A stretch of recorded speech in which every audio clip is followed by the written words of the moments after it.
ఎదుటి వ్యక్తికి మీ పైన ప్రేమ లేనప్పుడు మీరెంత ఆరాటపడినా వ్యర్థమే అవుతుంది. ఎవరికో బానిసలా కాకుండా నువ్వే యజమానిలా పంచే, బాధ్యత తీసుకొని నిర్విరామంగా పంచే.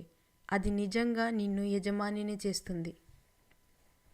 టైం ఉన్నప్పుడు కుటుంబంతో గడపడం కాదు, టైం కుదుర్చుకొని కుటుంబంతో గడపండి. నీళ్లు నిశ్చలంగా ఉన్నప్పుడే ప్రతిబింబాన్ని చూడగలం. అలాగే మన మనసు నిర్మలంగా ఉన్నప్పుడే ఎదుటి వారిలో మంచిని చూడగలం. ఒక మంచి పుస్తకం, ఒక మంచి మనిషి అంత తొందరగా అర్థం కారు, లోతుగా చదవాల్సిందే. ఏం జరిగినా నిరాశ చెందకండి, ఎందుకంటే కొన్ని పరిస్థితులు తెలియకుండానే మీకు మేలు చేస్తాయి. మీసం వచ్చిన ప్రతివాడు మగాడు కాదు. వచ్చిన తర్వాత తల్లిదండ్రులను ఆస్తి ఆశించకుండా కష్టపడేవాడే అసలైన మగాడు. మనల్ని మనం ప్రశ్నించుకోగలిగితే మనకు ఒక్కసారైనా జీవితంలో మనం ఏం చేస్తున్నాం, ఏం చేయాలి అనే సమాధానం ఖచ్చితంగా దొరుకుతుంది. ప్రతీకారం అనేది చీడపురుగు లాంటిది. అది మెదడును తొలిచివేస్తుంది, మనిషిలోని ఆలోచన శక్తిని హరించి వేస్తుంది. అందుకే ప్రతీకార ధోరణి వీడండి, మనశ్శాంతిగా ఉండండి. కట్టెకాలి బూడిద అయినప్పటికీ మాట మండుతూ బ్రతికే ఉంటుంది. మనిషికి మాట తీరే ప్రధానం. తీయనైన మాటలతో కటిక విషాన్నైనా అమ్మవచ్చేమో కానీ కటువైన మాటలతో తీయని తేనెను కూడా అమ్మలేవు. మూర్ఖులతో వాదించే కన్నా వారు చెప్పింది విని నమ్మినట్లు నటించి మౌనంగా తప్పుకుంటే మంచిది. నడుచుకుంటూ వెళ్తే మార్గం తెలుస్తుంది. కన్నీళ్లను తుడుచుకుంటూ వెళ్తే లైఫ్ అంటే ఏంటో తెలుస్తుంది. తొందరపడి కళ్ళతో చూసి నోటితో మాట్లాడే వాళ్ళకి ఆవేశం ఎక్కువ. మాట్లాడకుండా మనసుతో చూసి మౌనంగా ఉండే వాళ్ళకి ఆలోచన ఎక్కువ. దురలవాట్లు అనేవి మొదట్లో సాలెగూడు లాంటివి, తర్వాత అవి ఇనుప గొలుసులై మిమ్మల్ని బంధించేస్తాయి. ప్రశాంతంగా జీవించాలనుకుంటే ఎదుటివారు మారాలని ఆశించకండి, మార్చాలని ప్రయత్నించకండి. కాళ్ళకు ఏమీ గుచ్చుకోకుండా ఉండాలంటే మనమే చెప్పులు వేసుకోవాలి. లైఫ్లో అబద్ధం చెప్పిన వాడినైనా క్షమించవచ్చు, కానీ అబద్ధం చెప్పి ఇదే నిజమని నమ్మించేవాడిని జీవితంలో క్షమించకూడదు. ఎప్పుడు అబద్ధాలు చెప్పేవాడికి దేవుడు వేసే అతిపెద్ద శిక్ష వాడు నిజం చెప్పినా ఎవరూ నమ్మకపోవడం. పడిపోతే పైకి లేపేందుకు ఎవరూ లేరని గ్రహించిన వాడు వేసే ప్రతి అడుగు ఆలోచించే వేస్తాడు. నీ కోరికలు తీర్చేవాళ్ళు కాదు, నీ కోపాన్ని భరించేవాళ్లే నిజంగా నిన్ను ప్రేమించేవాళ్ళు.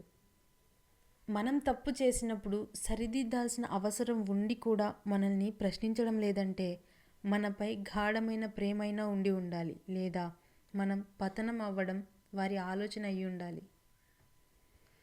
మన జననం ఓ సాధారణమైనదే కావచ్చు, కానీ మన మరణం మాత్రం ఓ చరిత్రను సృష్టించేదిగా ఉండాలి. మన మనసు సరిగ్గా లేనప్పుడు మాటలు జారకూడదు, ఎందుకంటే మనసు మార్చుకునేందుకు మార్గాలు ఉన్నాయి, కానీ మాటల్ని వెనక్కి తీసుకునేందుకు ఒక్క మార్గం కూడా లేదు. మన మనస్సులో అశాంతి ఉంటే ప్రతి విషయము గందరగోళంగానే అనిపిస్తుంది. అవకాశం అనేది అరుదుగా వస్తుంది, దాన్ని సద్వినియోగం చేసుకుంటేనే తీసుకుపోతాడు. సో పైవన్నీ మనం కల్పించుకునేవే. ఒక వ్యక్తి వల్ల కోల్పోయిన నమ్మకం అందరినీ అవమానించేలా చేస్తుంది. లైఫ్ చాలా విచిత్రమైనది, ఎందుకంటే ఎవరితో ఎవరు ఎంతకాలం కలిసి ఉంటారు అనేది ఎవరు చెప్పలేరు.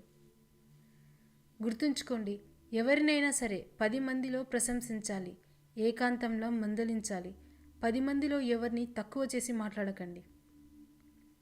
నీకు ఏదైనా సరే మంచిది కాదని తెలిస్తే చెయ్యడం ఆపు, నిజం కాదని తెలిస్తే చెప్పడం ఆపు. పట్టుకున్నంత తేలిక కాదు వదిలేసినప్పుడు తట్టుకోవడం. భయంకరమైన మౌనాన్ని ఒక్క మాట తుడిచివేస్తుంది, అనంతమైన దుఃఖాన్ని ఒక్క చిన్న చిరునవ్వు చెరిపేస్తుంది. వివరించాలి అంటే కొంచెం తెలిసినా చాలు, కానీ విమర్శించాలి అంటే మాత్రం పూర్తిగా తెలుసుకోవాలి. మనశ్శాంతిగా జీవించాలని అనుకుంటే ఎదుటివారు మారాలి అని కానీ మార్చాలి అని కానీ ప్రయత్నించకండి, మీరే మారండి. ఎందుకంటే కాళ్ళకి ఏమి గుచ్చుకోకుండా ఉండాలంటే కాళ్ళకు చెప్పులు వేసుకుంటాం కానీ రోడ్డంతా తివాచి పరుచుకోం కదా. నటించే బంధాలు ఎప్పుడు తీయగా మధురంగానే ఉంటాయి. నిజమైన బంధాలు ఎప్పుడు కష్టంగా కఠినంగా ఉంటాయి. ఇది అందరికీ తెలిసిన నిజం. అయినా సరే మనం ఎప్పుడు నటించే బంధాలనే ఎక్కువగా నమ్ముతాం. దెబ్బలు తిన్నటువంటి రాయి విగ్రహంగా మారుతుంది, కానీ దెబ్బలు కొట్టిన సుత్తి మాత్రం సుత్తిగానే ఉంటుంది. దెబ్బలు తిన్నవాళ్ళు, నొప్పి విలువ తెలిసిన వాళ్ళు మహనీయులు అవుతారు. దెబ్బలు కొట్టిన వాళ్ళు ఎప్పుడు ఉన్న దగ్గరే ఆగిపోతారు. నిజాయితీగా ప్రేమించే వాళ్ళకి పోషించే శక్తి ఉండదు. పోషించే శక్తి ఉన్న వాళ్ళకి ప్రేమించే సమయం ఉండదు. నోటికి ఇష్టం వచ్చినట్లు మాట్లాడే ముందు ఒక్కటి గుర్తుపెట్టుకో. మనం మాట్లాడిన మాటలు మనకు గుర్తు ఉండకపోవచ్చు, కానీ అది విన్నవారికి ఎప్పటికీ గుర్తుండిపోతాయి. ఎంతటి ఆవేశంలో ఉన్నా ఎదుటివారు బాధపడేలా మాట్లాడకపోవడమే మన విజ్ఞతకు నిదర్శనం. కొందరు నిన్ను మట్టిలోకి తొక్కడానికి చాలా ప్రయత్నం చేస్తారు, తొక్కేస్తారు కూడా. కానీ వాళ్ళకి తెలీదు నువ్వు మొలకెత్తే విత్తనమని. నీ జీవితంలో విలువ ఇవ్వని బంధాలను పెంచుకోవద్దు. విలువ ఇచ్చే బంధాలను వదులుకోవద్దు. అందరితో కలిసి ఉండు, అందరిలానే నవ్వుతూ ఉండు. అంతేకాని అందరినీ అయిన వాళ్ళు అనుకోకు, అంతా నా వాళ్ళు అని మురిసిపోకు. ఎందుకంటే నటనతో కూడిన మనిషి ప్రేమ విషం కంటే ప్రమాదం. గుర్తుంచుకో. డబ్బు, జ్ఞానం విషయంలో సిగ్గుపడకూడదు. ఏదైనా పని విషయంలో డబ్బు అత్యవసరం అయినప్పుడు అడిగి తీసుకోవడంలో అస్సలు సిగ్గుపడద్దు. సిగ్గుపడితే ఆ డబ్బు వేరే వాళ్ళు అడిగి తీసుకుంటారు. అలాగే తెలియని విషయం గురించి అడిగి తెలుసుకోవడానికి సిగ్గుపడితే ఎప్పటికీ ఉన్న చోటే ఉండిపోతావు.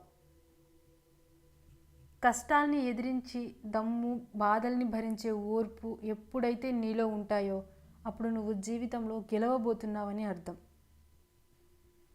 ఈ సొసైటీలో అతి ఖరీదైన వస్తువు నమ్మకం. అది సంపాదించుకోవడానికి సంవత్సరాలు పడుతుంది, పోగొట్టుకోవడానికి మాత్రం క్షణం చాలు. జీవితం అంటే ఏడుస్తూ కూర్చోవడం కాదు. నాకు ఇంతే రాసిపెట్టి ఉంది అనుకొని నా కర్మ ఇంతే అని అంటూ నిందించుకోవడము కాదు. జీవితం అంటేనే నేర్చుకోవడం. రాయితో కొడితే అద్దం పగులుతుంది. కటువైన మాటల వల్ల మనసు ముక్కలవుతుంది. అమృతాన్ని పోసినా రెండింటినీ అతికించలేం. ఒకవేళ అతికించినా మునుపటి నాణ్యత ఉండదు. ఏ బంధమైనా అంతే. విలువ తెలుసుకొని కాపాడుకున్నంత కాలమే. కష్టం వస్తే కన్నీళ్లు కాదు రావాల్సింది, ఆలోచన రావాలి. ఆ కష్టాన్ని అధిగమించే మనోధైర్యం కావాలి. రేపటి వెలుతురును చూడాలంటే నేటి చీకటిని భరించాలి. రేపటి ఆనందాన్ని పొందాలంటే నేటి బాధని భరించాలి. కష్టం అంటే ఏంటో నీకు తెలిసినప్పుడే బాధ్యత అంటే ఏంటో నీకు తెలుస్తుంది. ఇతరుల గురించి నీ దగ్గర చెప్పేవాడిని అస్సలు నమ్మకు. ఎందుకంటే నీ గురించి వాళ్ళ దగ్గర కూడా చెప్పవచ్చు. సమస్య ఎదురైతే వెతకాల్సింది కారణాలను కాదు, ఆ సమస్యను పరిష్కరించే మార్గాన్ని. నిజాయితీగా ఉండడం కూడా ఒక యుద్ధం లాంటిదే. యుద్ధంలో ఒంటరిగా నిలబడడం ఎంత కష్టమో సమాజంలో నిజాయితీగా ఉండడం కూడా అంతకన్నా ఎక్కువ కష్టం. నువ్వు ఎంతమందిలో ఉన్నా నీకంటూ ఓ గుర్తింపు ఉండేందుకు ప్రయత్నించు. గెలిచే వరకు తెలియదు కావలసిన వాళ్ళు ఉన్నారని. డబ్బు సంపాదించే వరకు తెలీదు ప్రేమించే వాళ్ళు ఉన్నారని. పలుకుబడి వచ్చే వరకు తెలీదు పలకరించే వాళ్ళు ఉన్నారని. పైవన్నీ పోగొట్టుకుంటే కానీ తెలీదు ఎంతమంది మనతో ఉన్నారని. మనసుకు తగిలిన గాయం వల్ల మనిషి క్రూరంగా లేదా నిశ్శబ్దంగా మారుతాడు. అబద్ధాన్ని నమ్మడం తేలిక, నిజాన్ని తెలుసుకోవడం కష్టం. అందుకే చాలామంది